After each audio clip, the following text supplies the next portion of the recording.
Sir, good morning, sir. Jagan Raj, sir. Good morning. Good morning, sir. Good morning. Sir, கேக்குதா sir? கேக்குது sir. Good morning.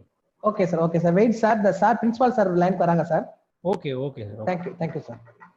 Sir, screen sharing option enable பண்ணிடுங்க. நான் பண்றேன் sir. enable பண்றேன் sir. Wait, sir. Okay.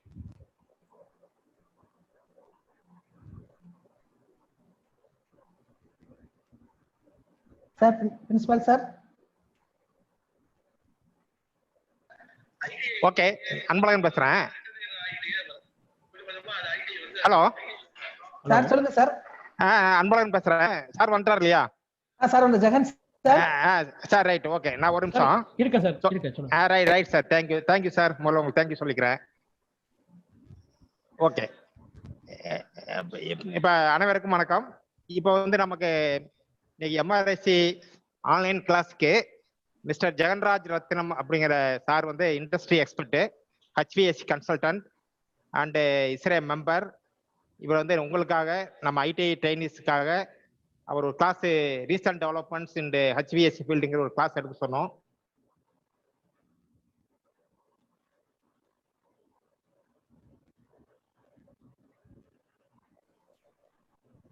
Sir principal sir நம்ம class எடுக்கிறாரு, கவனமா கேளுங்க. கேக்குதா? கேக்குது சார். ஓகே சார், கண்டிப்பா சார். இப்போ வந்து சார் வந்து இப்போ கிளாஸ் ஆரம்பிப்பாரு. 50 மினிட்ஸ் சார் கிளாஸ் எடுப்பாரு. கடைசி 10 மினிட்ஸ் வந்து உங்களுக்கு ஏதாவது டவுட் இருந்தா 10 மினிட்ஸை வந்து சார்ட்ட டவுட் கிளியர் பண்ணுவாரு. அது பிறகு ஏதாவது வேணும்னா தனியா வந்து அவர்கிட்ட கேட்டு நான் சொல்றேன் உங்ககிட்ட. மிஸ்டர் ஜெகன்ராஜ் சார் வந்து இந்த கிளாஸ் எடுக்க ஆரம்பிக்க சொல்லி டிபார்ட்மெண்ட் சார்பாக கேட்டுக்கிறேன். நன்றி sir Jaganraj sir. Thank you sir. Thank you. நீங்க உங்க செல்போன் யூஸ் பண்ணி ஆரம்பிச்சுக்கோங்க sir. Thank you sir.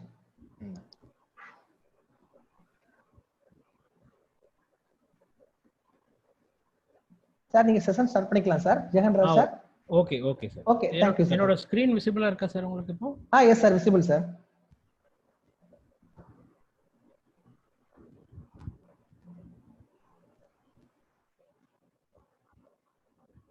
Complete slide விசிபிளா இருக்கு இல்லைங்களா? Yes sir, visible sir. Okay sir. Thank you sir. அனைவருக்கும் காலை வணக்கம்.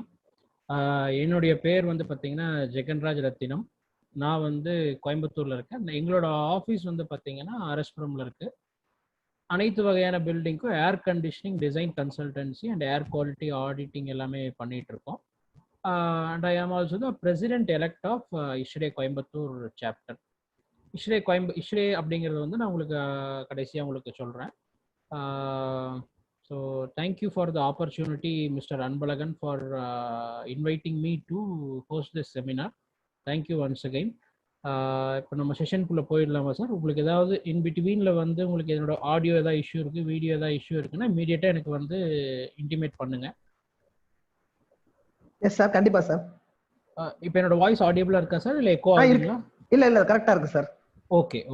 ஏன்னா நெட்வொர்க் பேண்ட்வித் கொஞ்சம் ஸ்லோவாக இருக்கிறதுனால என்னோட வீடியோவை பாஸ் பண்ணிட்டு ஸ்க்ரீன் ஷேரிங் மட்டும் நான் பண்ணியிருக்கேன். ஸோ ஃபைனலாக அந்த Q&A செஷன் அப்போ நான் என்னோட வீடியோ எனேபிள் பண்ணிக்கிறேன் நான் இப்போ. Okay sir. இப்போ ஆல்மோஸ்ட் எவ்வளோ பார்ட்டிசிபென்ட்ஸ் வந்திருக்காங்க சார்? 35 வந்திருக்காங்க sir. 35. Okay sir. Okay. So நம்ம ஸ்டார்ட் பண்ணிடலாம் இல்லைங்களா இப்போ? எஸ் சார், கண்டினியூ பண்ணலாம் சார். Okay, thank you sir. நம்ம இன்னைக்கு பார்க்கக்கூடிய டாபிக் என்னன்னு வந்து பார்த்தீங்கன்னா ரீசன்ட் டெவலப்மெண்ட்ஸ் இன் ஹெச்விஏசி இண்டஸ்ட்ரி. ஸோ இப்போ நீங்கள் வந்து பார்த்தீங்கன்னா ஐடிஐ ஸ்டூடெண்ட்ஸ் இங்கே இருக்கீங்க. உங்களுக்கு வந்து பேசிக்ஸ் ஆஃப் ரெஃப்ரிஜரேஷன் எல்லாமே வந்து உங்களுக்கு ஐடிஐலேயே உங்களுக்கு வந்து சொல்லி கொடுத்துருப்பாங்க. ஸோ ஆஸ் எ இண்டஸ்ட்ரியிலேருந்து நாங்கள் வந்து உங்களுக்கு என்ன சொல்கிறோம் அப்படின்னா இண்டஸ்ட்ரியில் வந்து என்னெல்லாம் இருக்குது, இண்டஸ்ட்ரிக்கு என்ன தேவைப்படுது, இண்டஸ்ட்ரி ஃபியூச்சர் எப்படி இருக்கும் அப்படிங்கிறத வந்து உங்களுக்கு ஒரு ஓவர் வியூவாக நான் சொல்கிறேன் உங்களுக்கு.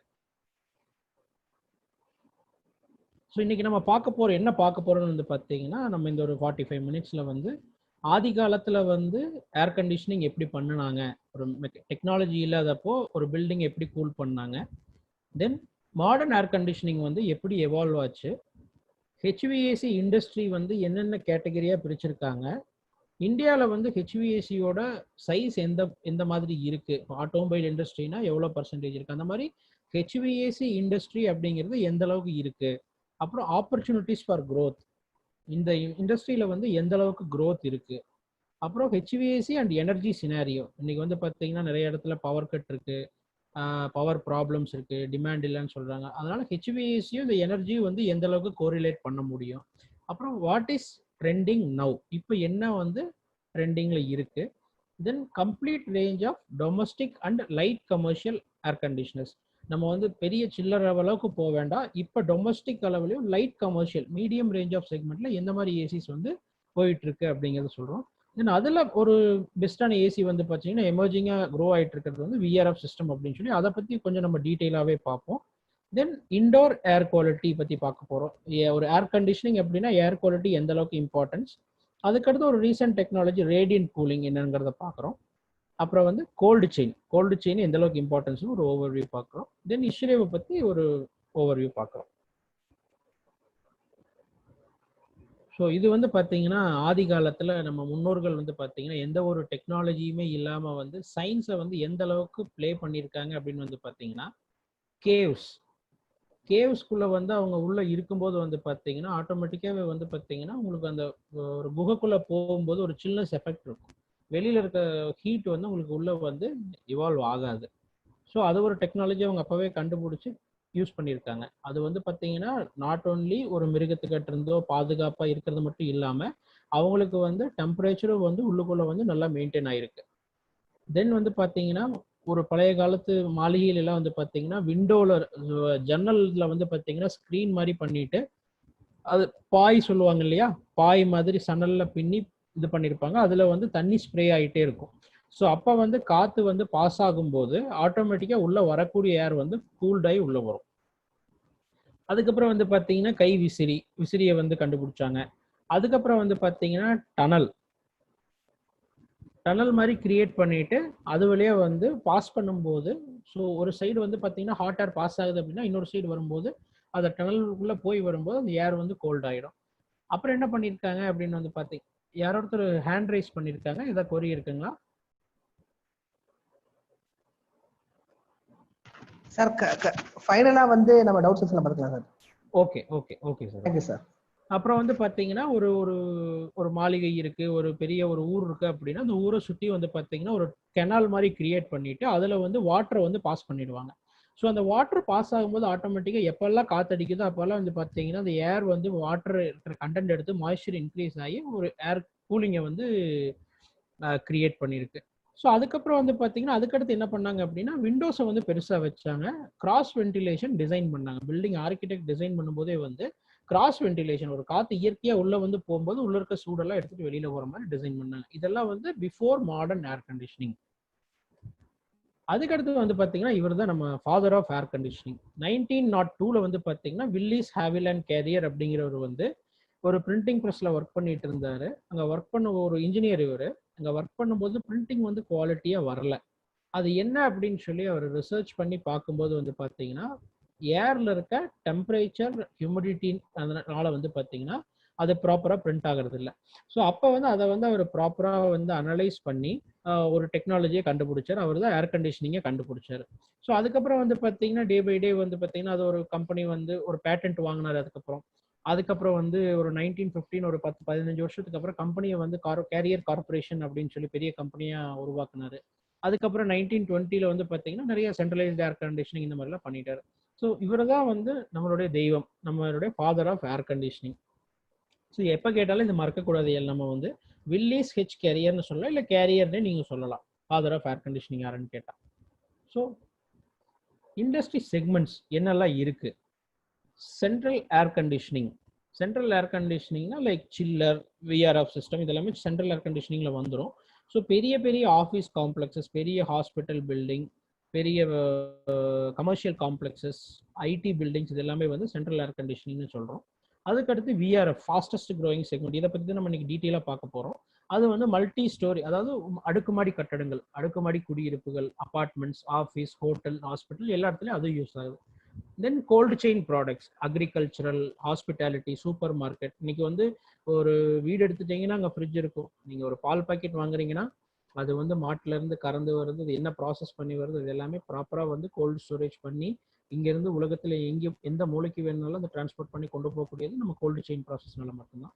தென் பேக்கேஜ் ஏர் கண்டிஷனிங், ஒரு மீடியம் என்டர்பிரைசஸ், சின்ன சின்ன பில்டிங்ஸ் எல்லாம் இருக்குது, சின்ன ஒரு துணிக்கடை இருக்குது, அந்த மாதிரி இதுலாம் வந்து பேக்கேஜ் ஏர் கண்டிஷனிங் யூஸ் பண்ணுறாங்க. தென் ரூம் ஏர் கண்டிஷனர்ஸ் வந்து பார்த்தீங்கன்னா ஸ்மால் ரெசிடென்சஸ், ஆஃபீஸு, சின்ன பில்டிங் இதெல்லாமே வந்து ரூம் ஏர் கண்டிஷனர் யூஸ் பண்ணுறாங்க. ஸோ நம்ம இது ஒரு 5 வகையாக நம்ம ஹெச்விஏசிஆர் இண்டஸ்ட்ரி வந்து நம்ம பிரிக்கிறோம். ஸோ இப்போ இந்தியா வந்து பார்த்தீங்கன்னா எந்த அளவுக்கு இருக்கு ஒரு குளோபல் மார்க்கெட்டில் வந்து பார்த்தீங்கன்னா இந்தியா வந்து பார்த்தீங்கன்னா 2010 இப்போ 2019 வந்து பார்த்தீங்கன்னா ஆல்மோஸ்ட் டபுள் த சைஸில் வந்து மார்க்கெட் க்ரோ ஆயிருக்கு இந்த 9 இயர்ஸ். ஸோ அப்போ வந்து க்ரோத் ரேட் எப்படி இருக்குன்னு பாருங்க. நீ அடுத்த ஒரு 5 வருஷத்துல வந்து பார்த்தீங்கன்னா ஏர் கண்டிஷனிங் இல்லாத பில்டிங்கே இருக்காது அப்படிங்கிற மாதிரி ஆயிடும். இன்னைக்கு இருக்க சினாரியோல வந்து பார்த்தீங்கன்னா எந்த ஒரு சின்ன ஆஃபீஸ்ல இருந்து எந்த பில்டிங் நீங்க போனீங்கனாலும் ஏசி இருக்கு. ரைட் ஃப்ரம் ட்ரெயின்ல போறீங்க, இல்லை ஃப்ளைட்ல போறோம், பஸ்ல போறோம், ஒரு சினிமா போறோம், எதுவா இருந்தாலும் வந்து பார்த்தீங்கன்னா இன்னைக்கு ஒரு வில்லேஜ்ல இருக்க சினிமா தியேட்டர்ல கூட வந்து ஏர் கண்டிஷனிங் பண்ணியிருக்காங்க. ஸோ அந்த அளவுக்கு ஏர் கண்டிஷனிங்கோட க்ரோத் இருக்கும் இந்த இண்டஸ்ட்ரியில. ஸோ இன்னைக்கு வந்து பார்த்தீங்கன்னா இந்தியாவோட பாப்புலேஷன் வந்து பார்த்தீங்கன்னா உலகத்தோட பாப்புலேஷன்ல 17.5% இருக்கு. ஸோ இப்போ வரைக்கும் வந்து பார்த்தீங்கன்னா குளோபல் ஹெச்விஎஸ்சி மார்க்கெட்ல 2.8% தான் ஹெச்விஎஸ்சி இந்தியன் மார்க்கெட் இருக்கு. ஸோ அப்போ வந்து இன்னும் க்ரோத் எந்த அளவுக்கு இருக்குன்னு சொல்லி நம்ம இதுல இருந்தே நம்ம கெஸ் பண்ணிக்கலாம். That is a good future for HVSC industry. எல்லா பில்டிங்லயும் வந்து ஏசி யூஸ் பண்றாங்க. அப்போ யூஸ் பண்ணும்போது அதோட பவர் கன்சம்ஷன் எந்த அளவுக்கு இருக்குன்னு பாருங்க. இப்போ இந்த ஒரு சார்ட் வந்து பார்த்தீங்க அப்படின்னா அந்த சார்ட்ல வந்து ஒரு பில்டிங் இருக்கு அப்படின்னா அந்த பில்டிங்ல வந்து ஹெச்விஏசி அப்படிங்கிறது தான் வந்து மேஜர் பவர் கன்சம்ஷன் பண்ணக்கூடிய எக்யூப்மெண்ட். ஸோ அப்போ அதை வந்து எந்த அளவுக்கு வந்து நம்ம அதை கம்மி பண்ணணும், ஒரு ஏசி பண்ணும்போது வந்து அது எப்படி எனர்ஜி சேவிங் பண்ணணும் அப்படிங்கிறத வந்து நம்ம பிளான் பண்ணணும். ஸோ இதனால் வரைக்கும் ஹெச்விஏசி அப்படிங்கிறது வந்து லக்ஸரியா இருந்தது. இப்போ வந்து லக்ஸரி கிடையாது, இது வந்து ஒரு நெசசிட்டி. ஹெச்விஏசி இல்லாமல் எதுவுமே கிடையாது. So range of products, domestic and light commercial air conditioners. இப்போ ஸ்பிளிட் ஏர் கண்டிஷனர்ஸ் வந்து பார்த்தீங்கன்னா என்ன டைப்ல இருக்கு, ஒரு 3/4 டன்ல இருந்து வந்து பார்த்தீங்கன்னா 4.5 டன் வரைக்கும் வந்து பார்த்தீங்கன்னா ஸ்பிளிட் டைப் ஏசியில் வந்து நம்ம போக முடியும். அதுக்கடுத்து விஆர்எஃப் சிஸ்டம்ல வந்து பார்த்தீங்கன்னா ஒரு மினிமம் அதுவும் வந்து பார்த்தீங்கன்னா 3/4 டன்ல இருந்து 45 டன் வரைக்கும் வந்து இண்டோர் யூனிட்ஸ் இருக்கு. அவுட்டோர் யூனிட் வந்து பார்த்தீங்கன்னா அது வைட் ரேஞ்ச் ஆஃப் கெப்பாசிட்டி இருக்கு. அதை ஜாயின் பண்ணி நம்ம மல்டிபிளா கொண்டு போய்க்கலாம். இது என்னங்கிறத நம்ம எக்ஸ்பிளைன் பண்ண போறோம் அடுத்த ஸ்லைட்ஸ்ல. தென் டக்டபிள் அண்ட் பேக்கேஜ் ஏசி 1 டன்ல இருந்து 50 டன் வரைக்கும் டக்டபிள் ஏசி வந்து இருக்கு. ஸோ இது எல்லாமே பண்றோம். நம்ம வந்து எந்த மாதிரி ரெஃப்ரிஜரண்ட் யூஸ் பண்ணணும், அதுல வரக்கூடிய ரெஃப்ரிஜரண்ட் கேஸ் என்ன. நம்ம எல்லாரும் ஏசி யூஸ் பண்ணிட்டே இருக்கோம், அதுல வந்து குளோபல் வார்மிங் இருக்கு, ஓசோன் டிப்ளீஷன் பொட்டன்ஷியல் இருக்கு, ரெஃப்ரிஜரண்ட் கேஸை வந்து நம்ம வெளியில விட முடியாது. இந்த மாதிரி எல்லாம் காம்ப்ளிகேஷன்ஸ் நிறைய இருக்கு. ஸோ இப்போ வந்து மார்க்கெட்ல வந்து பார்த்தீங்கன்னா யூஸ் பண்ணக்கூடிய ரெஃப்ரிஜரண்ட் R410A தான் இப்பவும் இருக்கு. இனி ஃபியூச்சர்ல வந்து இப்போ R32 வந்துருச்சு. இனி அப்கமிங் ஏர் கண்டிஷனர்ஸ் ஆல்மோஸ்ட் இன்னொரு 10-20 வருஷத்துக்கு வந்து பார்த்தீங்கன்னா எல்லாமே R32க்கு மாறிடும். அது சென்ட்ரலைஸ்டு சில்லர் எல்லாம் வந்து பார்த்தோம்னா R134A யூஸ் பண்றாங்க. ஸோ இது வந்து ரெஃப்ரிஜரன்ஸை பற்றி நீங்கள் ரொம்ப முக்கியமாக தெரிஞ்சுக்கணும். ஆஸ் ஐடிஐ நீங்கள் ஒரு சர்வீஸ் டெக்னீஷியன், ஒரு சர்வீஸ் இன்ஜினியராக வந்து நீங்கள் ஃபீல்டுக்குள்ளே போகும்போது ரெஃப்ரிஜரண்ட் சேஃப்டி வந்து ரொம்ப முக்கியம். நீங்கள் நிறையா பார்த்துருப்பீங்க, ரெஃப்ரிஜரண்ட் கேஸ் வந்ததுனால ஆக்சிடென்ட் ஆகிடுச்சு, அதை ப்ராப்பராக ஹேண்டில் பண்ணல அப்படிங்கிறத பார்த்துருப்பீங்க. ஸோ நீங்கள் ஒரு டெக்னீஷியனாக நீங்கள் வெளியில் போகும்போது ஒரு ரெஃப்ரிஜரண்ட்னா என்ன, அதோட ப்ராப்பர்ட்டி என்ன, அது வந்து உங்களுக்கு ஒரு காற்றுல பட்டா என்ன ஆகும், இல்லை வந்துட்டு உங்களுக்கு வந்து இந்த ரெஃப்ரிஜரண்ட் கேஸ் வந்து எலக்ட்ரிக்கல் சர்க்யூட்ல வந்து பட்டா என்ன ஆகும், இது எல்லாமே வந்து நீங்க தெரிஞ்சு வச்சிருக்கணும். அப்பதான் வந்து ஒரு ரெஃப்ரிஜரண்ட் சிஸ்டத்தை வந்து நீங்க ஹேண்டில் பண்றது வந்து ரொம்ப ஒரு ஹெல்ப்ஃபுல்லா இருக்கும். இதோட ப்ராப்பர்ட்டிஸ் எல்லாம் நீங்க தெரிஞ்சு வச்சுட்டீங்க அப்படின்னா.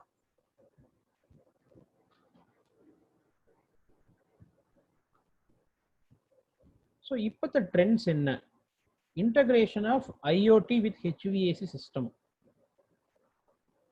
ஐஓடி அப்படின்னா இன்டர்நெட் ஆஃப் திங்ஸ். இன்னைக்கு வந்து நீங்க எல்லாருமே ஸ்மார்ட் போன் யூஸ் பண்றீங்க. இப்போ வரக்கூடிய ஏசி எல்லாமே இப்போ எப்படி இருக்குன்னா, ஒரு நார்மல் ஒரு வால் மவுண்ட் ஸ்ப்ளிட் ஆகட்டும், ஒரு சென்ட்ரலைஸ்ட் ஏசியா இருக்கட்டும், எல்லாமே வந்து நீங்க மொபைல்லேயே கண்ட்ரோல் பண்ணலாம். ஒரு சர்வீஸை வந்து நீங்க மொபைல்லேயே அட்டன் பண்ணலாம். இப்போ ஒரு இனிஷியலா ஒரு எரர் கோடு வருது, ஒரு எரர் கம்ப்ளைண்ட் வருது அப்படின்னா கஸ்டமர் கிட்ட நீங்க எடுத்து அங்க போய் பார்க்கணுங்கிற அவசியம் இல்லை. ஹையர் டெக்னாலஜி வந்துருச்சு. அந்த ஏசியை வந்து ஆன் பண்ண சொல்லிட்டு அவங்க மொபைலை கொண்டு போய் அவங்க ஏசி பக்கத்துல வச்சாங்க அப்படின்னா அதுல இருந்து ஹாட்ஸ்பாட் மூலமா அந்த டேட்டாஸை வந்து நீங்க ரிசீவ் பண்ணிக்கலாம். ரிசீவ் பண்ணி நீங்க உங்க மொபைல்லேயே நீங்க பார்த்துக்கலாம் அந்த ஏசியில என்ன கம்ப்ளைண்ட், என்ன எரர் கோடு வந்திருக்கு அப்படிங்கறத வந்து அந்த கஸ்டமருக்கு நீங்க ஃபர்ஸ்ட் கால்லயே வந்து நீங்க ஹெல்ப் பண்ண முடியும். அது முடியலைங்கிற பட்சத்துல நீங்க அதுக்கப்புறம் நேர்ல போகலாம். அதுக்கப்புறம் வந்து பார்த்தீங்கன்னா energy efficient cooling and heating system. நம்ம சொன்ன மாதிரி ஒரு பில்டிங்கோட 50% எனர்ஜி கன்சம்ஷன் வந்து ஏசி தான் வந்து கன்சியூம் பண்ணுது. ஸோ அதை வந்து ரெடியூஸ் பண்ணுறது எப்படி? எனர்ஜி எஃபிஷியன்ட் ஏசியை வந்து மார்க்கெட்டில் டிமாண்ட் அதிகமாயிட்டு இருக்கு. அப்புறம் வந்து பார்த்தீங்கன்னா ஆல்ரெடி பழைய ஏர் கண்டிஷனர்ஸ், ஸ்டார் ரேட்டிங் இல்லாத ஏர் கண்டிஷனர்ஸ், இந்த மாதிரி சிஸ்டம் எல்லாம் வந்து ரீப்ளேஸ்மெண்ட் பண்ணுறதுக்கு வந்து நிறைய ஆப்பர்ச்சுனிட்டி வந்துட்டு இருக்கு. ஸோ இது வந்து பார்த்தீங்கன்னா மார்க்கெட் ப்ரொஜெக்டட் க்ரோத் என்ன அப்படிங்கிறது வந்து $46.43 பில்லியன் வந்து அடுத்த ஃபோர்காஸ்ட்ல இருக்கு அப்படிங்கிறது வந்து சர்வே சொல்லுது. ஸோ இப்போ இதெல்லாம் பார்க்கும்போது வந்து பார்த்தீங்கன்னா இண்டஸ்ட்ரியில வந்து எந்த அளவுக்கு ஹெச்விஎஸ்சியோட டிமாண்ட் இருக்கு, டெக்னாலஜி வந்து எந்த அளவுக்கு வளர்ந்துருக்கு. ஸோ முதல்ல வந்து பார்த்தீங்கன்னா ஒரு ரெசிப்ரோகேட்டிங் கம்ப்ரஸர் இருந்தது. ரெசிப்ரோகேட்டிங்ல இருந்து ஒரு ரோட்டரி கம்ப்ரஸர் வந்தது. ரோட்டரி கம்ப்ரஸர்ல இருந்து ஸ்க்ரால் கம்ப்ரஸர் வந்தது. இன்னைக்கு நிறைய சென்ட்ரிஃபியூகல், ஸ்க்ரூ, மேக்னெட்டிக் லெவிடேஷன், அந்த மாதிரி நிறைய டெக்னாலஜி வந்து இன்னைக்கு வந்து இண்டஸ்ட்ரியில வந்துருச்சு. அது எல்லாமே வந்து ஒரு கையளவில் இருக்கிற மொபைல் ஃபோன்ல கண்ட்ரோல் பண்ண முடியும், சர்வீஸ் பண்ண முடியும், மெயின்டைன் பண்ண முடியும், மானிட்டர் பண்ண முடியும் அப்படிங்கிற மாதிரி டெக்னாலஜி வளர்ந்துட்டு இருக்கு. ஸோ இப்போ வந்து பார்த்தீங்கன்னா இப்போ இந்த கொரோனா சுச்சுவேஷனால வந்து பார்த்தீங்கன்னா நிறைய இடத்துல வெளியில போக முடியாது, ஒரு டெக்னீஷியன்ஸ் வெளியில போய் சர்வீஸ் பண்ண முடியாது. அந்த மாதிரி சுச்சுவேஷன்ல எல்லாம் வந்து பார்த்தீங்கன்னா இந்த இன்டர்நெட் ஆஃப் திங்ஸ், ஒரு நம்ம இன்டர்நெட் கனெக்டிவிட்டியோட உள்ள ஒரு ஏர் கண்டிஷனிங் சிஸ்டம் வந்து நீங்க உட்கார்ந்த இடத்துல நீங்க சர்வீஸ் பண்ணி கொடுக்கலாம் கஸ்டமருக்கு. ஸோ இப்போ ஸ்பிளிட் ஏர் கண்டிஷனிங்ல நம்ம பார்க்குறோம். இப்போ வந்து பார்த்தீங்கன்னா நீங்க மோஸ்ட்லி இப்போ நீங்க ஐடிஐல வந்து ஸ்பிளிட், ஹை வால் ஸ்பிளிட் நீங்க பார்த்துருப்பீங்க, விண்டோ ஏர் கண்டிஷனர் பார்த்துருப்பீங்க. பட் இண்டஸ்ட்ரியில வந்து பார்த்தீங்கன்னா என்னென்ன யூனிட்ஸ் இருக்குன்னு பாருங்க. ஹை வால் split unit, cassette type split unit, ducted split unit, floor standing unit, ceiling suspended split unit. இது எல்லாமே வந்து வெரைட்டி ஆஃப் அப்ளிகேஷன்ல யூஸ் பண்ணலாம். ஸோ இதுக்கு எல்லாமே வந்து பார்த்தீங்கன்னா ஒரு இன்டோருக்கு ஒரு அவுட்டோர் கனெக்ட் ஆயிருக்கும். உங்களுக்கு ஒரு இன்டோருக்கு ஒரு அவுட்டோர் வந்து கனெக்ட் பண்ணியிருப்பாங்க. ஸோ இது வந்து பார்த்தீங்கன்னா வால் மவுண்ட் ஸ்பிளிட் ஏர் கண்டிஷனர். ஒரு சின்ன ஒரு ரூம், வீடு பெட்ரூம் இருக்கு, ஒரு சின்ன ஒரு துணிக்கடை இருக்கு, அந்த மாதிரி அப்ளிகேஷனுக்கு வந்து நம்ம வால் மவுண்ட் ஸ்பிளிட் ஏசி யூஸ் பண்ணலாம். அடுத்து கேசட் ஏசி. ஒரு சின்ன ஒரு ஷோரூம் இருக்கு, ஒரு கான்ஃபரன்ஸ் ஹால் இருக்கு, ஒரு ஹோம் தியேட்டர் ரூம் இருக்கு, இந்த மாதிரி அப்ளிகேஷனுக்கெல்லாம் சீலிங்ல இருந்து த்ரோ பண்றது வந்து கேசட் டைப் ஏசி யூஸ் பண்ணலாம். தென் இது வந்து பார்த்தீங்கன்னா ஃப்ளோர் ஸ்டாண்டிங் யூனிட். மேலே நமக்கு வந்து ப்ரொவிஷன் எதுவும் இல்லை, ஃப்ளோரில் தான் ஏசி வைக்கணும் அப்படின்னா இந்த யூனிட் நம்ம போகலாம். தென் டக்டபிள் ஏசி. நம்ம வந்து கம்ப்ளீட்டாக சென்ட்ரலைஸாக ஒரு பெரிய ஏரியா இருக்குது, நம்ம டக்ட் கிரில் மட்டும் கொடுத்தா போதும் அப்படிங்கிற போது நமக்கு ஸ்பேஸ் இருந்தது அப்படின்னா இந்த மாதிரி ஒரு ஆஃபீஸ் ஸ்பேஸுக்கு கொடுக்கலாம், ஒரு ஹோட்டலுக்கு இந்த மாதிரி டக்டபிள் கொடுக்கலாம். ஒரு பேக்கேஜ் யூனிட், ஒரு இண்டஸ்ட்ரியல் அப்ளிகேஷன் வருது, ஒரு எலக்ட்ரிக்கல் பேனல் ரூம், ஒரு யூபிஎஸ் ரூம், இந்த மாதிரி எல்லாம் கூலிங் வேணும் அப்படின்னா வந்து நீங்கள் வந்து இந்த package centralised air conditioning with டக்டிங்கோட நீங்கள் பண்ணலாம். ஸோ இப்போ இது வரைக்கும் நம்ம ஸ்பிளிட் ஏர் கண்டிஷனர்ஸை பற்றி பார்த்தோம். அடுத்து ஸ்பிளிட்னா என்ன, சென்ட்ரலைஸ்டு விஆர்எஃப் சிஸ்டம்னா என்ன அப்படிங்கிற கம்பேரிசனை பார்க்கலாம். நான் ரொம்ப ஃபாஸ்ட்டாக போகிற மாதிரி இருக்குங்களா சார்? சார் இல்லை சார், கண்டினியூ பண்ணலாம் சார். Okay, thank you sir.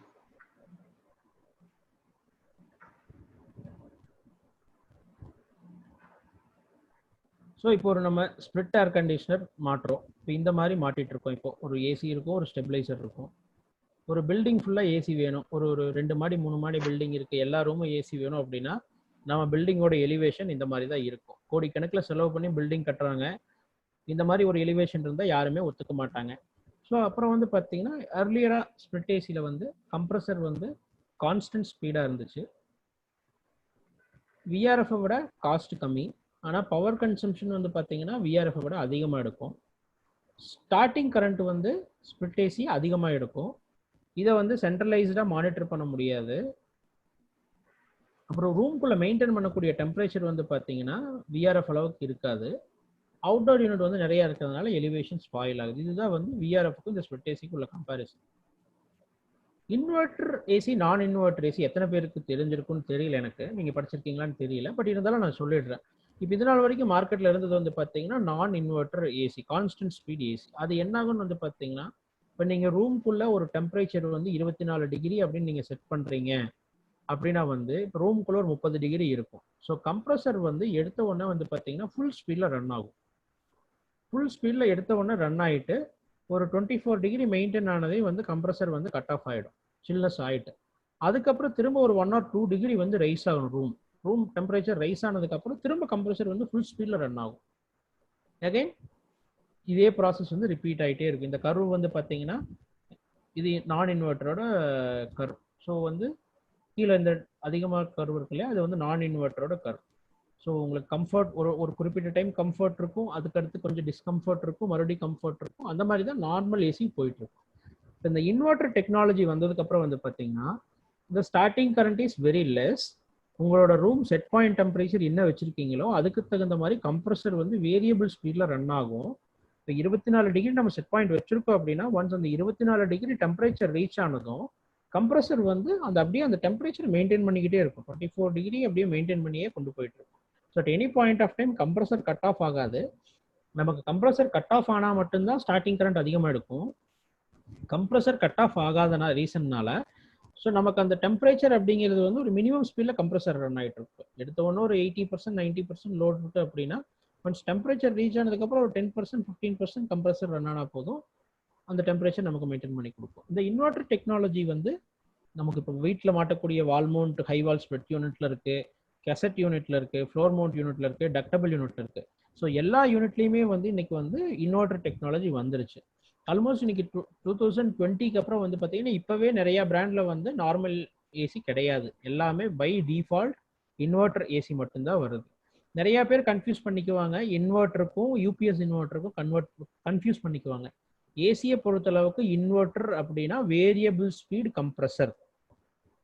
அதை வந்து என்னைக்குமே நீங்க மைண்ட்ல வச்சுங்க. ஸோ டெக்னீஷியனா வந்து நிறைய பேர் கஸ்டமர் கேட்பாங்க, இன்வெர்டர் என்ன யூபிஎஸ் இன்வெர்டரா அப்படிங்கிற மாதிரி கேட்பாங்க. இல்லை, கிடையாது. இன்வெர்டர் இன் ஏர் கண்டிஷனிங் வந்து பார்த்தீங்கன்னா வேரியபிள் ஸ்பீட் கம்ப்ரஸர். நம்ம தேவைக்கு தகுந்த மாதிரி கம்ப்ரஸரோட ஸ்பீடு வந்து மாறி ஓடுது, அதை வந்து இன்வெர்டர் கம்ப்ரஸர் அப்படின்னு சொல்றோம். ஸோ அடுத்து வேரியபிள் ரெஃப்ரிஜரண்ட் ஃப்ளோ சிஸ்டம். இப்போ இதனால் இவ்வளோ நேரம் வந்து பார்த்தது வந்து பார்த்தீங்கன்னா ஒவ்வொரு இண்டோர் யூனிட்டுக்கும் ஒவ்வொரு அவுட்டோர் வந்து செப்பரேட்டா தனித்தனியா இருந்தது. ஸோ இப்போ நம்ம பார்க்க போறது வந்து centralised VRF system. So any type of indoor unit, நீங்க ஒவ்வொரு ரூம்குள்ள எந்த டைப் ஆஃப் இண்டோர் யூனிட் வேணாலும் போய்க்கலாம். வால் மவுண்ட் ஏசி போய்க்கலாம், சீலிங் கன்சீல்டு போய்க்கலாம், one way cassette, two way cassette, ducted unit, cassette unit, இது எல்லாமே போய்க்கலாம். அது எல்லாமே பைப்ல லிங்க் பண்ணிட்டு it is connected to outdoor unit. இதுதான் வேரியபிள் ரெஃப்ரிஜரண்ட் ஃப்ளோ சிஸ்டம் அப்படின்னு சொல்றோம். இல்ல வேரியபிள் ரெஃப்ரிஜரண்ட் வால்யூம், விஆர்வி அப்படின்னு சொல்லலாம். Variable refrigerant volume, variable refrigerant flow, நம்ம அது எப்படி வேணாலும் சொல்லிக்கலாம். ஏன்னா விஆர்வி அப்படிங்கறத ஒரு கம்பெனி வந்து பேட்டன்ட் வாங்கிட்டாங்க, அதனால மற்ற கம்பெனி வந்து விஆர்வின்னு யூஸ் பண்ண முடியாது, விஆர்எஃப் அப்படின்னு யூஸ் பண்ணலாம். எனி டைப் ஆஃப் இண்டோர் யூனிட்டை வந்து நம்ம வந்து இந்த விஆர்எஃப் கூட கனெக்ட் பண்ண முடியும். இதுல வந்து இன்னொரு நிறைய ஆப்ஷன் ஃபியூச்சர்ஸ் வந்து இதுல இருக்கு. இது வந்து நம்ம ஒன் பை ஒன்னா நான் உங்களுக்கு வந்து இந்த டெக்னாலஜியை பத்தி சொல்றேன்.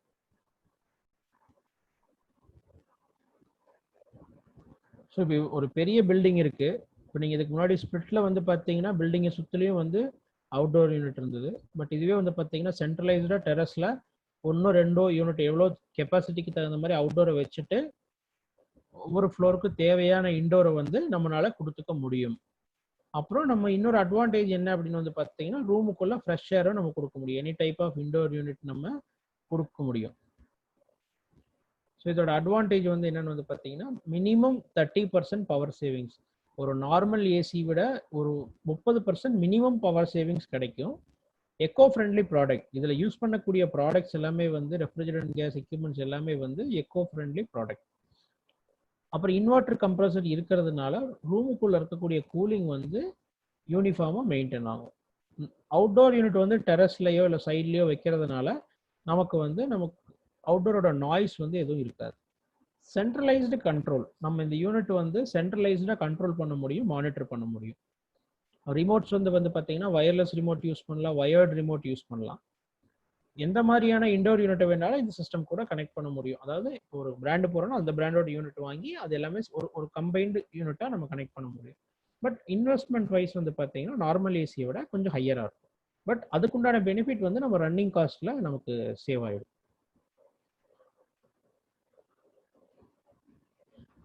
இது வந்து பார்த்தீங்க அப்படின்னா இப்போ ஒவ்வொரு பைப்ல இது வந்து பார்த்தீங்கன்னா 3 பைப் வந்திருக்கு. இது வந்து 3 பைப் சிஸ்டம் அப்படின்னு சொல்லுவாங்க. இதுல வந்து பார்த்தீங்கன்னா ஒரு ரூமுக்கு ஹீட்டிங் தேவை அப்படின்னா அந்த ரூமுக்கு நம்ம ஹீட்டிங் கொடுத்துக்கலாம். இன்னொரு ரூம் கூலிங் தேவை அப்படின்னா அந்த ரூமுக்கு நம்ம கூலிங் கொடுத்துக்கலாம். அந்த டெக்னாலஜி இந்த விஆர்எஃப் சிஸ்டம்ல இருக்கு. இல்ல ஒன்லி எனக்கு கூலிங் மட்டும் போதும் அப்படின்னா 2 பைப் மட்டும் ரன் பண்ணா போதும், கூலிங் மட்டும் நம்ம யூஸ் பண்ணிக்கலாம். ஸோ இதை வந்து ஜாயின்ஸ் பிரான்ச்சஸ்ல வந்து பிரிக்கிறாங்க. அதை வந்து ரெஃப்னட் ஜாயின்ஸ் அப்படின்னு சொல்லுவோம். நார்மல் காப்பர் பைப்ஸ் போகும். காப்பர் பைப்ல இருந்து இந்த பிரான்ச் ஒவ்வொரு மிஷின் கிட்ட பிரான்ச் பிரியும். பிரான்ச் பிரியிற இடத்துல யூஸ் பண்ணக்கூடிய பைப் வந்து ரெஃப்னட் ஜாயின்ஸ்னு சொல்லுவோம். ஸோ எனி டைப் ஆஃப் இப்போ இந்த ரூம்ல கெசட் யூஸ் பண்ணியிருக்காங்க, இந்த ரூம்ல டக்டபிள் யூஸ் பண்ணியிருக்காங்க, எந்த மாதிரி யூனிட் வேணும்னாலும் நம்ம இதில் கனெக்ட் பண்ணி யூஸ் பண்ணிக்கலாம். ஸோ டோட்டல் பைப் லென்த் வந்து பார்த்தீங்கன்னா அவுட்டோர் யூனிட்ல இருந்து டோட்டல் ஈக்குவலன்ட் பைப் லென்த் வந்து பார்த்தீங்கன்னா 1 கிலோமீட்டர் 1000 மீட்டர்ஸ் வரைக்கும் நம்ம எடுத்து போக முடியும். ஒரு ஃப்ளோர் டு ஃப்ளோர் ஹைட் வந்து பார்த்தீங்கன்னா மேலே அவுட்டோர்ல இருந்து ஒரு சர்க்கியூட் இது ஒரு அவுட்டோர்ல இருந்து கனெக்ட் பண்ணக்கூடிய மினிமம் 90 மீட்டர் வரைக்கும் நம்ம போகலாம்.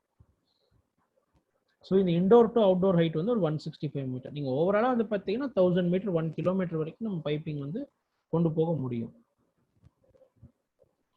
அப்புறம் வந்து பார்த்தீங்கன்னா இது நாள் வரைக்கும் இந்த ஸ்பிளிட் ஏர் கண்டிஷனர் எல்லாம் வந்து பார்த்தீங்கன்னா 35 டிகிரி வெளியில ஆம்பியன்ட் டெம்பரேச்சருக்காக தான் டிசைன் பண்ணியிருந்தாங்க. 35 டிகிரிக்கு மேலே போனால் என்ன ஆகும் அப்படின்னா அதோட கெப்பாசிட்டி வந்து இப்போ 1 டன் மிஷினாக இருக்கிறது வந்து பார்த்தீங்கன்னா 3/4 டன் ஆகிடும். வெளியில சூடு அதிகமாகும் போது கண்டென்சேஷன் ப்ராப்பராக அந்த ப்ராப்ளம் இருக்கிறதுனால ஆம்பியன்ட் டெம்பரேச்சர் இன்க்ரீஸ் ஆக நம்மளுடைய கெப்பாசிட்டி வந்து குறைஞ்சிரும். பட் அதுவே இந்த விஆர்எஃப் சிஸ்டம்ஸ் எல்லாம் வந்து பார்த்தீங்கன்னா 52 டிகிரி வரைக்கும் வித்தவுட் எனி ப்ராப்ளம் வந்து உங்களுக்கு மிஷின் ரன் ஆகிட்டு இருக்கும். கூலிங்ல ஹீட்டிங்ல வந்து பார்த்தீங்கன்னா -20 டிகிரி வரைக்கும் போனாலும் உங்களுக்கு ஹீட்டிங் கொடுக்க முடியும். இதெல்லாம் வந்து பார்த்தீங்கன்னா லேட்டஸ்ட் டெக்னாலஜி அடிஷன்ஸ். இப்போ நீங்கள் வந்து இந்த ஏசிக்கு வந்து ரிமோட்டே வேணுங்கிற அவசியம் கிடையாது. அதில் ஒரு சென்சார் இருக்கும். அந்த ரூம்குள்ளே எத்தனை பேர் போகிறாங்க அவங்களோட பாடியை ஸ்கேன் பண்ணி தெர்மல் இமேஜிங் பண்ணி அந்த பாடிக்கு கூலிங் தேவையா அப்படிங்கிறதெல்லாம் அனலைஸ் பண்ணி அந்த ரூமுக்கு வந்து கூலிங் வந்து கொடுக்கும். இதுதான் வந்து 3D சென்சார் அப்படின்னு சொல்றாங்க. இது இப்போ ஒரு சில பிராண்ட்ஸ்ல வந்து இப்போ அதை இம்ப்ளிமெண்ட் பண்ணிட்டு இருக்காங்க. பட் இதெல்லாமே கொஞ்சம் ப்ரீமியம் செக்மெண்ட் ப்ராடக்ட்ஸ். பட் இது வந்து இப்போ இதனால வந்து எனர்ஜி சேவிங்ஸ் வந்து நமக்கு அதிகமாக இருக்கு. அதுக்கடுத்து வந்து பார்த்தீங்கன்னா ஏர் பியூரிஃபிகேஷன். இப்போ இன்னைக்கு நிறைய இடத்துல வந்து பார்த்தீங்கன்னா இப்போ இந்த COVID-19 வைரஸ் இருக்கு அப்படின்னு சொல்றாங்க, ஏசி யூஸ் பண்ணக்கூடாதுன்னு சொல்றாங்க. அந்த மாதிரி ஏர் பியூரிஃபைங் எல்லாம் நிறைய இருக்கு. ஸோ அதை வந்து பை டிஃபால்ட்டாக வந்து ஒரு கேசட் ஏசிலேயே வந்து ஒரு ஃபைன் பார்ட்டிகிள்ஸை அரெஸ்ட் பண்ணக்கூடிய அளவுக்கு பியூரிஃபிகேஷன் ஃபில்டர்ஸ் வந்து ஏசிலேயே கொடுக்க ஆரம்பிச்சிருக்காங்க. ஸோ அடுத்து ஏர் குவாலிட்டி. இப்போ நம்ம ஏர் கண்டிஷனிங்கை பற்றி பேசணும். ஏர் குவாலிட்டி நம்ம ஒரு க்ளோஸ்டு ரூமில் வந்து நம்ம ஏசி ரன் பண்ணுறோம். நாளைக்கு ஃபியூச்சர் இப்படி இருக்குமா? இன்னைக்கு எல்லாருமே நம்ம மாஸ்க் போட்டுட்டு இருக்கோம். நாளைக்கு வீட்டுக்குள்ளேயும் அந்த மாதிரி தான் இருக்க வேண்டிய சுச்சுவேஷன் வருமா அப்படின்னு திங்க் பண்ணி பாருங்க ஒரு நிமிஷம்.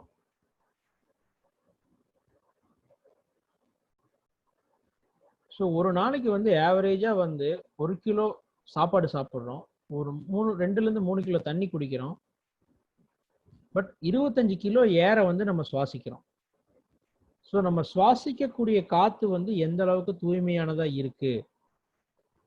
இப்போ நம்ம ஒரு ஏசி சப்ளை பண்ணுறோம், ஒரு ஏசி கொடுக்குறோம் அப்படின்னா அந்த இடத்துல வந்து ஏர் குவாலிட்டி எந்த அளவுக்கு இருக்கு அப்படிங்கிறத வந்து நம்ம ஃபர்ஸ்ட் திங்க் பண்ணி பார்க்கணும். ஒரு ஏசி வந்து க்ளோஸ்டு ரூம்ல ரன் ஆகுது, ஸ்பிளிட் ஏசி கொடுக்குறோம், டக்டபிள் ஏசி கொடுக்குறோம், அந்த மாதிரியெல்லாம் கொடுக்கும்போது அந்த காற்று தூய்மையானதா இருக்கா இல்லையா அப்படிங்கிறது எத்தனை பேருக்கு தெரியும் உங்களுக்கு? ஸோ இப்போ ஏர் குவாலிட்டியோட இம்பார்ட்டன்ஸ் என்ன அப்படிங்கிறத நம்ம பார்க்கலாம்.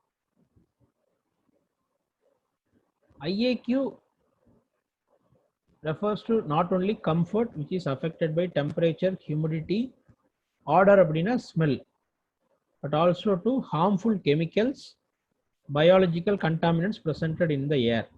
இப்போ ஒரு இண்டோர் ஏர் குவாலிட்டி அப்படிங்கிறது வந்து பார்த்தீங்கன்னா டெம்பரேச்சரை கண்ட்ரோல் பண்ணுறது மட்டும் கிடையாது, ஹியூமிடிட்டி கண்ட்ரோல் பண்ணுறது கிடையாது, ஸ்மெல்லை கண்ட்ரோல் பண்ணுறது கிடையாது, காற்றுல இருக்கக்கூடிய கெமிக்கல்ஸ், வைரஸ், பாக்டீரியா இந்த மாதிரி இருக்கிறதையும் வந்து நம்ம ஸ்ப்ரெட் பண்ணாமல் பார்க்கணும். அதுதான் நம்மளோட HVAC இன்ஜினியராக நம்மளோட வேலை வந்து காற்றுல வந்து ஸ்ப்ரெட் ஆகிறதுக்கு இல்லாமல் பார்க்கணும். ஸோ அதுக்கு வந்து இந்த மாதிரி போர்ட்டபிள் ஏர் பியூரிஃபையர்ஸ் எல்லாம் இன்னைக்கு மார்க்கெட்டில் நிறைய வந்திருக்கு. இப்போ கீழே இருந்து ஏரை சக் பண்ணிட்டு ஒரு 2-3 ஸ்டேஜ் ஆஃப் ஃபில்டர்ஸ் இருக்கு. அந்த ஃபில்டர்ஸில் வந்து கண்டாமினன்ஸை வந்து உங்களுக்கு எடுத்துட்டு வெளியில வந்து த்ரோ பண்ணும்போது பியூரிஃபைடு ஏரா வந்து த்ரோ பண்ணும். தென் ஒரு க்ளோஸ்டு ரூம்ல எல்லாருமே உட்காந்துட்டு இருக்கோம். அப்போ வந்து அங்கே வந்து நமக்கு கார்பன் டை ஆக்சைடு லெவல் வந்து அதிகமாகும். ஒரு ஏசி ரூம் அப்படின்னா வந்து க்ளோஸ்டாக தான் இருக்கும். ஸோ அப்போ கார்பன் டை ஆக்சைடு லெவல் வந்து நமக்கு அதிகமாகும். டைரெக்டாக ஃப்ரெஷ் ஏர் எடுத்து உள்ளே கொடுக்கலாம். ஃப்ரெஷ் ஏர் எடுத்து டைரெக்டாக உள்ளே கொடுக்கும்போது என்னாங்கன்னா ஏசியோட கெப்பாசிட்டி அதிகமாகிடும். ஏன்னா சூடான காற்று உள்ளே வருது. ஸோ அப்போ என்ன பண்ணலாம் அப்படின்னா அதுக்கு ஒரு டெக்னாலஜி இருக்குது, எனர்ஜி ரெக்கவரி வென்டிலேட்டர்ஸ் அப்படின்னு சொல்லிட்டு. அது என்ன பண்ணும் அப்படின்னு வந்து பார்த்தீங்கன்னா ரூமுக்குள்ளே இருக்கக்கூடிய கண்டிஷன்ட் ஏரை வந்து வெளியே எடுக்கும். அதாவது உள்ளுக்குள்ள இருக்க CO2 இப்படி சொல்லலாம், உள்ளுக்குள்ள இருக்க CO2 வந்து வெளியில எடுக்குது. வெளியில எடுக்கும்போது அதே டைம் வெளியே இருக்கக்கூடிய ஃப்ரெஷ் ஏர் ஆக்சிஜனை வந்து உள்ள கொண்டு வருது. ஆக்சிஜன் காத்து வந்து சூடா 40 டிகிரியில இருக்கு. வெளியே போகக்கூடிய கார்பன் டை ஆக்சைடு காத்து 22 டிகிரியில இருக்கு. ஸோ அப்போ இந்த கூலிங்கை வந்து வேஸ்ட் பண்ணக்கூடாது. அதே மாதிரி நமக்கு வந்து CO2 வெளியில போகணும்.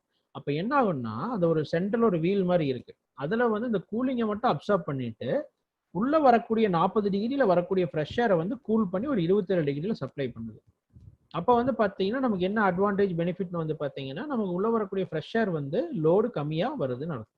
ஸோ நமக்கு ஆட்டோமேட்டிக்காகவே நமக்கு அது எனர்ஜி சேவிங்கும் கிடைச்சிரும். அதே மாதிரி வந்து பார்த்தீங்கன்னா உள்ள வரக்கூடிய ஆக்சிஜன் லெவலும் இன்க்ரீஸ் ஆகிடும். அதுக்கடுத்து வந்து பார்த்தீங்கன்னா இது என்ன எலக்ட்ரிக்கல் கான்டியூட் போட்ட மாதிரி இருக்கு அப்படின்னு நீங்க நினைக்கலாம். இது வந்து எலக்ட்ரிக்கல் கான்டியூட் கிடையாது. இந்த ஒயிட் கலர்ல இருக்கிறது மட்டும்தான் எலக்ட்ரிக்கல் பைப். இந்த ரெட் கலர்ல இருக்கிறது வந்து பார்த்தீங்கன்னா radiant cooling pipe. Radiant cooling அப்படின்னு என்ன வந்து பார்த்தீங்கன்னா பில்டிங்கையே கூல் பண்றது. ஸோ இது எல்லாமே வந்து இப்போ எமர்ஜிங் டெக்னாலஜி. அடுத்து இப்போ ஒரு பில்டிங்கை வந்து கூல் பண்ணும்போது ஆட்டோமேட்டிக்காக இப்போ நம்ம ஆன்செஸ்டர் பழைய காலத்தில் வந்து பார்த்தீங்கன்னா பில்டிங்கை சுற்றிலும் தண்ணி விட்டாங்க, அந்த தண்ணி மூலமா பில்டிங் கூல் ஆச்சு அப்படின்னு சொன்னோம். ஸோ அதே மாதிரி தான் இப்போ டெக்னாலஜி வந்து திரும்ப அதுக்கே போயிட்டு இருக்கு. ஸோ பில்டிங் என்வலப் பில்டிங்கோட காங்கிரீட் ஸ்லாபை வந்து கூல் பண்ணிட்டோம் அப்படின்னா உள்ள யூஸ் பண்ணக்கூடிய ஃபேன் இதெல்லாம் ஃபேனை மட்டும் யூஸ் பண்ணாலே கூலிங் வந்து ரூம்குள்ள வந்துடும். அதுக்கு அடிஷ்னல் ஏசி வந்து கெப்பாசிட்டியை வந்து நம்ம குறைச்சிக்கலாம். இப்போ நார்மலாக ஒரு ரூம்குள்ள வந்து ஒரு 10 டன் போட்டிருக்கோம் அப்படின்னா இந்த ரேடியன்ட் கூலிங் சிஸ்டம் எல்லாம் யூஸ் பண்ணி நம்ம ஒரு ப்ராப்பரான யூட்டிலைஸ் பண்ணணும் அப்படின்னா ஒரு 5 டன் 6 டன் நம்ம யூஸ் பண்ணால் போதும் நம்ம ஏசி. ஸோ இது எல்லாமே வந்து எதுக்காக போயிட்டு இருக்கு வந்து பார்த்தீங்கன்னா நம்ம எக்கோ ஃப்ரெண்ட்லியாக பண்ணணும், பண்ணக்கூடிய ஏசியை வந்து எக்கோ ஃப்ரெண்ட்லியாக பண்ணணும். அது மட்டும் இல்லாமல் எனர்ஜி சேவிங்காகவும் நம்ம டிசைன் பண்ணி கொடுக்கணும் அப்படிங்கிறது தான் இந்த டெக்னாலஜி ரெவல்யூஷனுக்கான main thing. Then gold chain. Gold செயினில் வந்து பார்த்தீங்கன்னா right from hotel, sea food, hatcheries, mushroom, flowers, pharma, horticulture, dairy products, இதில் எதில் பார்த்தீங்க எல்லாமே ஒரு எந்த ஒரு செக்மெண்ட் போனீங்கன்னாலும் ஒரு ரெஃப்ரிஜரேஷன் இல்லாத செக்மெண்ட்டே கிடையாது. இப்போ வந்து பார்த்தீங்கன்னா நம்ம ஒரு மார்க்கெட்டில் கடையில் வாங்குறோம், அது வந்து ஒரு அக்ரிகல்ச்சரல் லேண்ட்லேருந்து இப்போ பால் எடுக்கிறதாகட்டும் இதுவாக இருக்கட்டும் அதை வந்து ஃபஸ்ட்டு பேக்கிங் பண்ணுறாங்க, அதுக்கப்புறம் ப்ரீ கூலிங் பண்ணுறாங்க, கோல்டு ஸ்டோரேஜில் வைக்கிறாங்க, திரும்ப அதை டிரான்ஸ்போர்ட் பண்ணுறாங்க. அந்த கோல்டு செயினை சிம்பிளாக சொல்லணும் அப்படின்னா கருவறை முதல் கல்லறை வரைன்னு சொல்லலாம். ஏன் அப்படி சொல்கிறேன்னு வந்து பார்த்தீங்கன்னா இன்னைக்கு கரு ஆகும்போது வந்து பார்த்தீங்கன்னா இன்னைக்கு லேப் IVF லேப்ஸ் வருது. கரு உருவாகிறதே வந்து ஒரு கோல்டு என்விரான்மெண்ட்டில் தான் உருவாக்குறாங்க. அதே மாதிரி பிளட் பேங்க், ஒரு ஸ்டெம் செல் ப்ரிசர்வேஷன், இது எல்லாமே வந்து பார்த்தீங்கன்னா ஒரு ஹாஸ்பிட்டல் பிறக்கிறதுலேருந்து நம்ம வந்து ஒரு டெய்லி நம்ம சாப்பிட்றதாகட்டும், நம்ம எடுக்கக்கூடிய மருந்தாகட்டும், அப்புறம் நம்ம அகைன் ஆஃப்டர் டெத் வந்து பார்த்தீங்கன்னா டெத்தில் இருந்து போகும்போது வந்து பார்த்தீங்கன்னா ஐஸ் பெட்டி ஃப்ரீசர் பாக்ஸில் வச்சு தான் கொண்டு போகிறாங்க. ஸோ கருவறை முதல் கல்லறை வரை வந்து ரெஃப்ரிஜரேஷன் இல்லாமல் எங்கேயுமே எதுவுமே செயல்படாது அப்படிங்கிற மாதிரி இருக்கு. ஸோ ரெஃப்ரிஜரேஷனோட மார்க்கெட் அந்த அளவுக்கு நமக்கு இருக்கு. Then coming to இஷ்ரே. இஷ்ரே அப்படிங்கிறது சொசைட்டி இப்போ நம்ம என்ன பண்ணிட்டு இருக்கு அப்படின்னு வந்து பார்த்தீங்கன்னா it's a Indian society of heating, refrigeration and air conditioning engineers. So இதில் நம்ம என்ன பண்ணுறோம் அப்படின்னு வந்து பார்த்தீங்கன்னா ஒரு மெம்பராக உள்ளே வர்றாங்க. ஒரு இப்போ நீங்கள் ஐடிஐயில் இருக்கீங்க, ஐடிஐலேருந்து நீங்கள் மெம்பராக வரீங்க அப்படின்னா நீங்கள் ஒரு அஃபிலியேட் மெம்பராக வரலாம். நீங்கள் அஃபிலியேட் மெம்பராக ஜாயின் பண்ணீங்க அப்படின்னா வந்து பார்த்தீங்கன்னா உங்களுக்கு இஸ்ரேவோட எல்லா பெனிஃபிட்டும் கிடைக்கும். இஸ்ரேல வந்து ரெகுலராக ட்ரைனிங் ப்ரோக்ராம்ஸ் கண்டக்ட் பண்ணிட்டு இருக்காங்க. அந்த ட்ரைனிங் ப்ரோக்ராம்ஸ் வந்து நீங்கள் பெனிஃபிட் ஆகிக்கலாம். தென் இண்டஸ்ட்ரியில் இருக்க நிறைய கம்பெனி பீப்புள் கூட வந்து உங்களுக்கு ஒரு கான்டாக்ட்ஸ் கிடைக்கும். தென் உங்களுடைய ஸ்கில்லை நீங்கள் டெவலப் பண்ணிக்கலாம். தென் நிறைய டெக்னிக்கல் வீடியோஸ் இருக்குது. டெக்னிக்கல் வீடியோஸ் வந்து நீங்கள் பார்க்கலாம். ஜேர்னல் இருக்குது, 2 மாதத்துக்கு ஒருக்கா வந்து ஜேர்னல் வரும். இந்த இண்டஸ்ட்ரியில் என்ன நடக்குது, என்னென்ன கம்பெனிஸ் இருக்காங்க, என்னென்ன டெக்னாலஜி வந்து டெவலப் ஆகிட்டு இருக்கு, இந்த மாதிரி எல்லாமே வந்து நீங்கள் ரெகுலராக வந்து அப்டேட்ஸ் வந்து உங்களுக்கு வந்துக்கிட்டே இருக்கும்.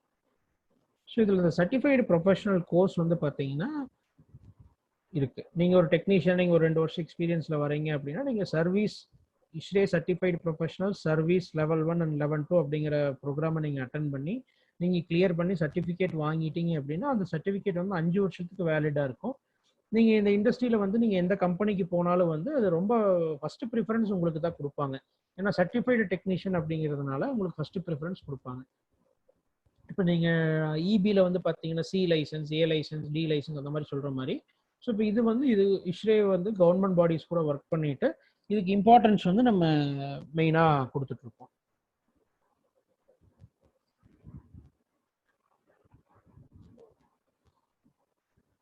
ஸோ இது வந்து பார்த்தீங்கன்னா நான் பண்ணக்கூடிய ட்ரைனிங்ஸ். நம்ம வந்து என்ன மாதிரி ட்ரைனிங்ஸ் கொடுத்துட்ருக்கோம், அதாவது இண்டஸ்ட்ரி அகாடமியில் உள்ள கேப்பை வந்து நம்ம ஃபில் பண்ணுறதுக்காக நம்ம நிறைய ட்ரைனிங் ப்ரோக்ராம்ஸ் வந்து கண்டக்ட் பண்ணிட்டு இருக்கோம். சார் இப்போ 1 by 1 நம்ம கொஸ்டின்ஸ் ஏதாவது இருந்தால் கேட்டுக்கலாம் சார். இதை மோர் இன்ட்ராக்டிவாக நம்ம கொண்டு போகணும், அவங்களுடைய டவுட்ஸ் வந்து கிளியர் பண்ணணும். டவுட்ஸ் சார் போலாமா சார்? போயிடலாம் சார், போயிடலாம். ஓகே. ஏன்னா இப்போ வந்து அவங்க ஓவர்வியூ பார்த்துட்டாங்க, பட் ஸ்டூடெண்ட்ஸுக்கு என்ன தெரிஞ்சிருக்கு அப்படிங்கிறது எனக்கு தெரிஞ்சு அதை பேஸ் பண்ணி நான் அவங்களுக்கு நான் எக்ஸ்பிளனேஷன்ஸ் கொடுப்பேன். Okay okay sir. 1 minute sir. Hand raise பண்ணவங்களை மட்டும் நம்ம அன்மியூட் பண்ணிக்கலாம் சார் ஒவ்வொருத்தரா. கண்டிப்பா சார். இப்ராஹிம் உங்க மைக் அன்மியூட் பண்ணுங்க. இப்ராஹிம் உங்க மைக் மியூட்ல இருக்கு, அன்மியூட் பண்ணுங்க. இப்ராஹிம்.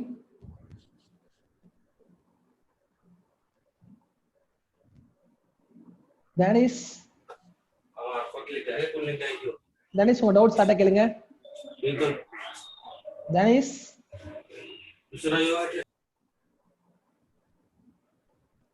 பிரதீப்.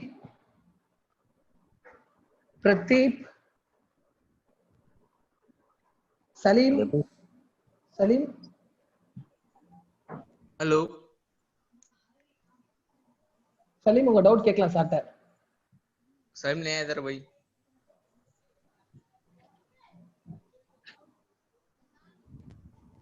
ஹலோ சலீம். லக்ஷ்மிகாந்த்.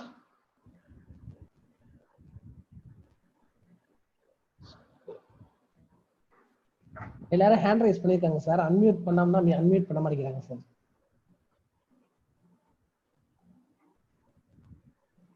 லக்ஷ்மிகாந்த் உங்க மைக் மியூட்ல இருக்கு, அன்மியூட் பண்ணுங்க Laxmikanth. Yes, sir. So I'm the training officer of ITI. We have 19 students. Okay, sir. Can you speak in English, sir? Once again, can you explain this? No, actually the program is designed, it is for Tamil Nadu region. So Mr. Anbalagan informed me to conduct the program in Tamil. That's why I continue. Very nice. The content is very nice. It is to be explained either it is in English means so it helps to the students, sir. Sir, excuse me, sir. No, usually we conduct technical programs in English only, but being it is a regional program, we conducted in Tamil. Can you send me, shall I take the session to my students if you send your this PPT for me? No, you can, I can take a session if you need, if you are interested. Okay. Okay, sir. Thank you very much. Is it added in syllabus, sir?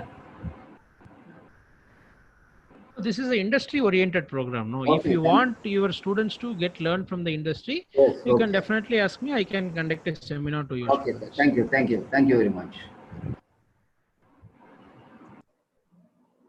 Pradeep. Hello. உங்க doubt ஸ்டார்ட்டா கேளுங்க Pradeep.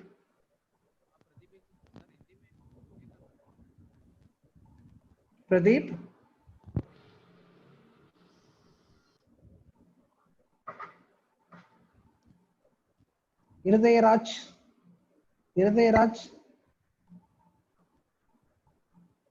Mic unmute பண்ணுங்க Irudayaraj. Sir. Hello. Sir நீங்க session hello sir. S சொல்லுங்க sir. சொல்லுங்க. Sir இந்த இஸ்ரேல மெம்பரா இருக்கு சொல்லியிருந்தீங்களே இஸ்ரேல. ஆமாங்க.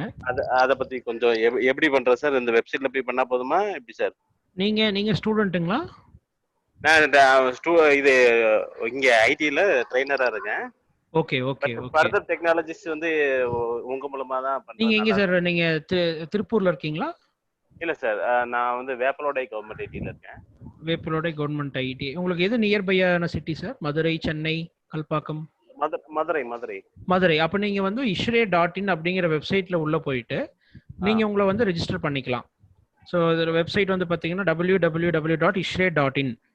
அந்த வெப்சைட்ல போயிட்டு நீங்க வந்து ரெஜிஸ்டர் பண்ணிக்கலாம். அதுல சாப்டர் கேட்கும். சாப்டரை வந்து நீங்க மதுரை செலக்ட் பண்ணிக்கலாம். நீங்க ஸோ செலக்ட் பண்ணிட்டீங்கன்னா ஆட்டோமேட்டிக்கா மதுரையில நடக்கக்கூடிய ப்ரோக்ராம்ஸ் எல்லாமே வந்து உங்களுக்கு நோட்டிபிகேஷன் வந்துடும்.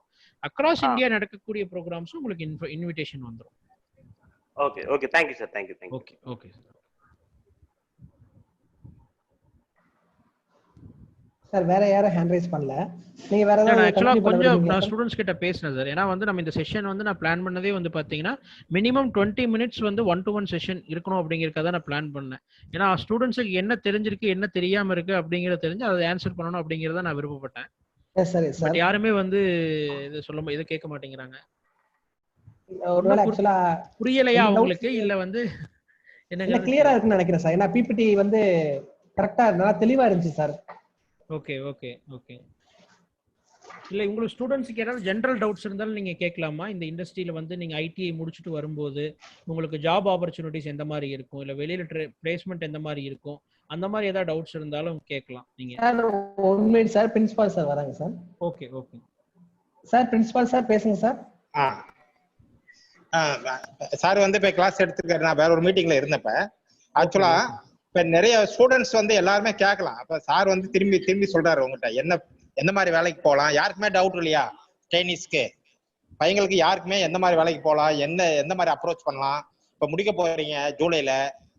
திருப்பி சார் கேட்டுட்டே இருக்கிறாரு. ஈவன் ஸ்டாஃபாவது கேளுங்க. அட்லீஸ்ட் ஸ்டாஃபாவது வந்து எப்படி பையங்க கேட்கறது கொஞ்சம் இது பண்ணிட்டு இருந்தாங்கன்னா ஸ்டாஃப் கூட கேளுங்க. எந்த மாதிரி போகலாம் சார், எப்படி எந்த மாதிரி ஜாப் ஆப்பர்ச்சுனிட்டிஸ் இருக்கு. ஏன்னா இப்ப வந்து கொரோனா லாக்டவுன் பீரியடு, நீங்க முடிக்க போறீங்க, முடிச்சு எங்க போக போறீங்கன்னு யாருக்குமே ஒரு கிளியர். அதுக்காக தான் சார் திருப்பி கேட்கிறாரு ஜெகன்ராஜ் சார். அதனால பால்ராஜ் சார் இருக்கீங்களா? ஹேண்ட் ரைஸ் பண்ணுங்க. ஸ்டாஃப் யார்கிட்ட கேளுங்க. பையங்க கேட்கலன்னா ஸ்டாஃப் கேளுங்க எந்த மாதிரி போகலாம் அப்படின்னு. ஓகே.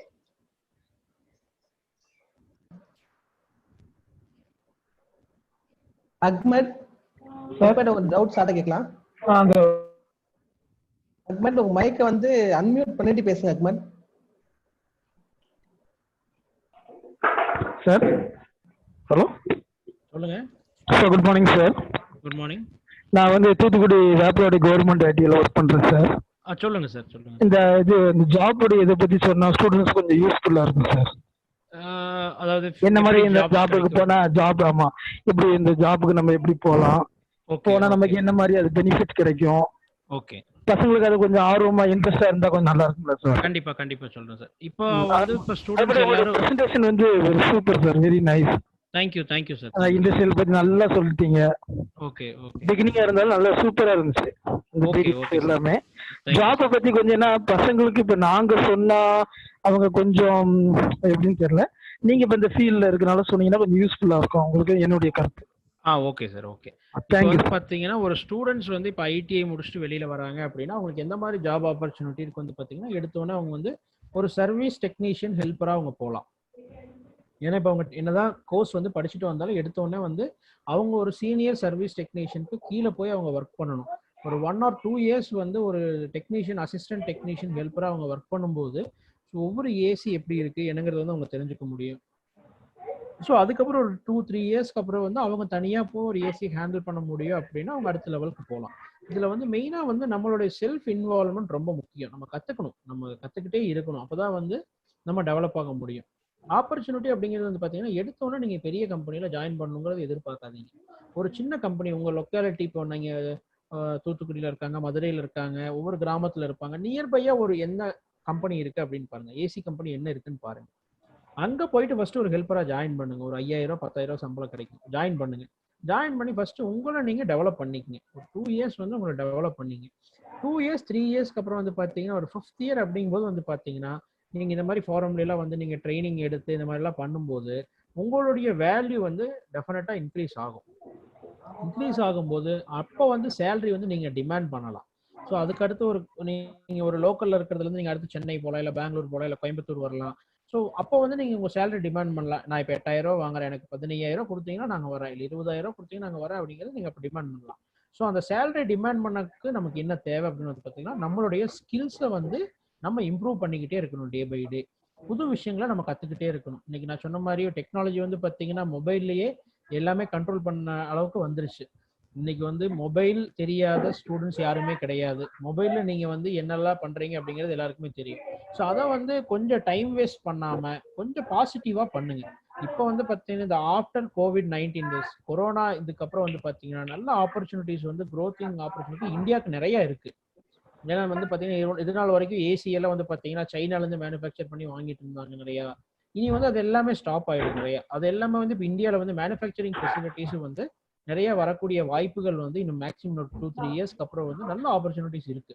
ஸோ ஒரு ஃபைனல் இயர் ஸ்டூடெண்ட்ஸ் எல்லாம் இருந்தீங்க அப்படின்னா நீங்க வந்து உங்களுடைய இதை வந்து டெவலப் பண்ணிங்க, ஸ்கில்ஸை வந்து டெவலப் பண்ணிக்கங்க. இப்போ நியர்பை இஸ்ரேல வந்து ஒரு மெம்பர் ஆகுங்க, மெம்பர் ஆகிட்டு இஸ்ரேவோட ட்ரைனிங் ப்ரோக்ராம்ஸ் அட்டன் பண்ணுங்க. இல்லை இந்த மாதிரி நாங்கள் வந்து பார்த்தீங்கன்னா எங்களோட கம்பெனியில் வந்து ஒரு அகாடமியா கனெக்ட் அப்படின்னு சொல்லி ஒரு ப்ரோக்ராம் நாங்கள் ரன் பண்ணிட்டு இருக்கோம். ஸோ ஒரு 1 month கோர்ஸ் மாதிரி ரன் பண்ணுறோம். இண்டஸ்ட்ரிக்கு என்ன தேவையோ அதை ஃபுல் ஃப்ளெஜ்டாக ஆன் சைட் ட்ரைனிங் கொடுத்து அதுக்கு ஒரு மினிமம் ஃபீஸ் சார்ஜ் பண்ணி அவங்களுக்கு பிளேஸ்மெண்ட்டும் நாங்கள் வாங்கி கொடுத்துட்றோம். அப்படி ஏதாவது இன்ட்ரெஸ்ட் இருந்தால் நீங்கள் எங்களை அப்ரோச் பண்ணலாம். இந்த மாதிரி நிறைய ஆப்பர்ச்சுனிட்டிஸ் இருக்கு. அது நமக்கு மெயினாக தேவைப்படுறது நம்மளுடைய செல்ஃப் இன்ட்ரெஸ்ட். செல்ஃப் இன்ட்ரெஸ்ட் இருந்தால் கண்டிப்பாக சக்சீட் பண்ண முடியும். ஸோ இதுதான் நான் ஸ்டூடெண்ட்ஸுக்கு சொல்லக்கூடிய விஷயம்.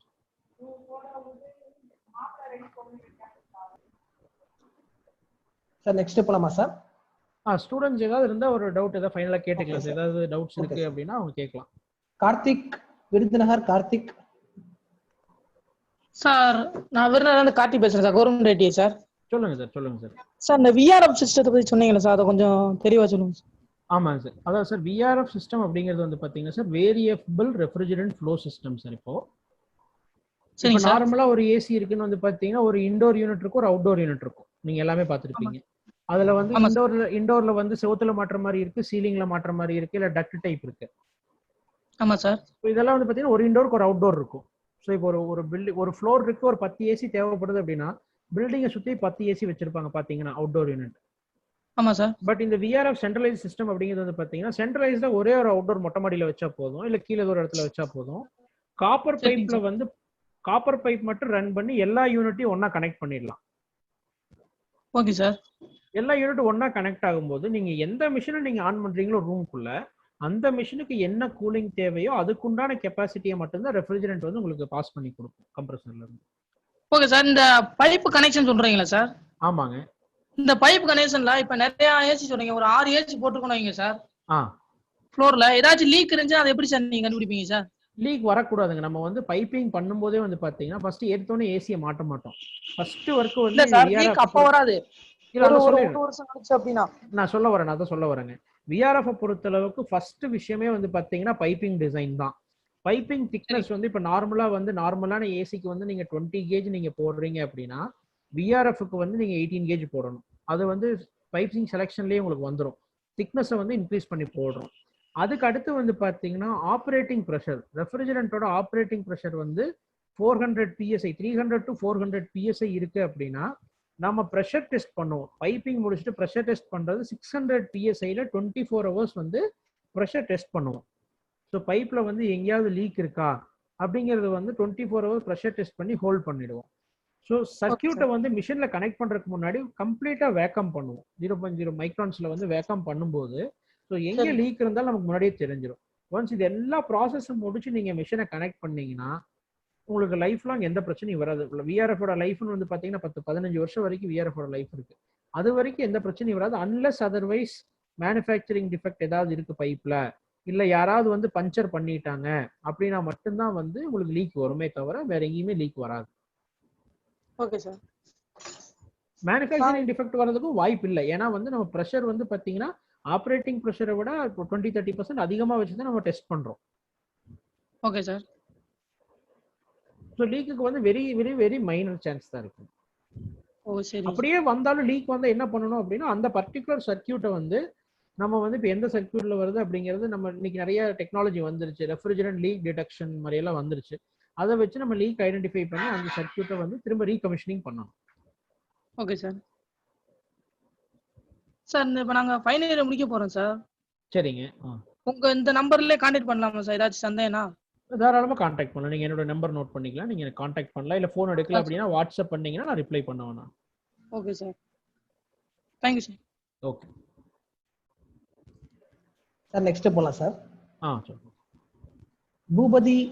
பூபதி ரெங்காராஜ் சார் உங்க மைக் ஓகே கண்டினியூ பண்ணுங்க சார். பூபதி சார் பேசுங்க சார். சார் உங்க மைக் மியூட்ல இருக்கு சார், அன்மியூட் பண்ணிட்டு பேசுங்க சார்.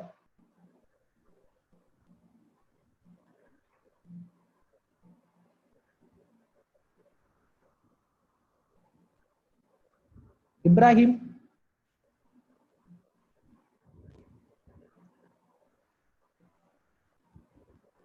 சார். ஓகே சார், வேற யாரும் ஹேண்ட் ரைஸ் பண்ணல sir.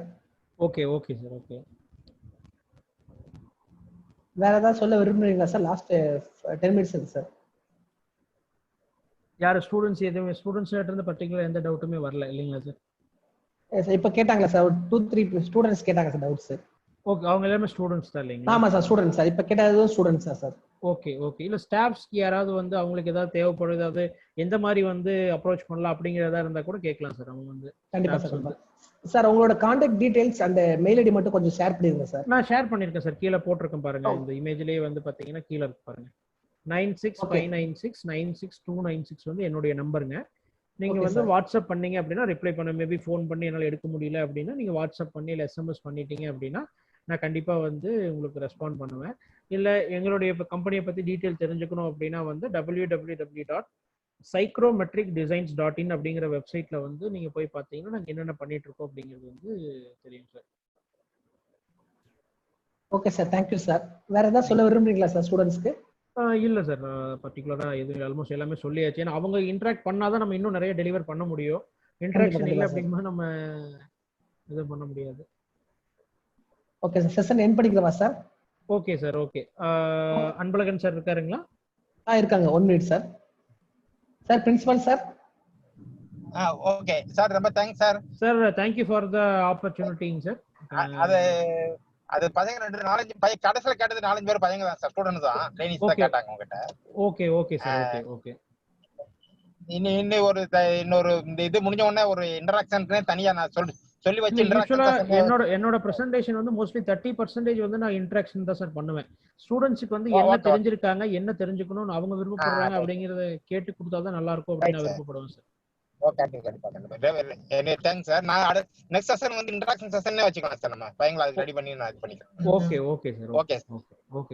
One to one interaction மாதிரி நீங்க பிளான் பண்ணுங்க. Thank you sir. Thank you very much. Right sir. ரொம்ப thanks sir. Department sir, thanks.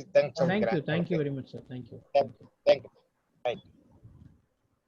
Sir next session வைக்கும்போது சார் சொன்ன மாதிரி இன்டராக்ஷன் செக்ஷன் ஒன்னு வைப்போம் சார். கண்டிப்பா சார். 1-to-1 அவங்க இண்டிவிஜுவல் டவுட்ஸ் வந்து நம்ம கிளியர் பண்ற மாதிரி நம்ம வச்சுக்கலாம் சார் ஒரு செஷன். கண்டிப்பா சார், கண்டிப்பா. ரொம்ப தேங்க்ஸ் சார். எங்க டிபார்ட்மெண்ட் சாரும் அன்பழகன் சார் சார்பாகவும் நாங்க ஒரு நன்றி தெரிவித்துக் கொள்கிறோம் sir. Thank you sir. Thank you. எங்களுக்காண்டி ஒரு சான்ஸ் கொடுத்ததுக்கு ரொம்ப thank you sir. Thank you sir. Thank you sir. Session end பண்ணிக்கிறேன் சார்.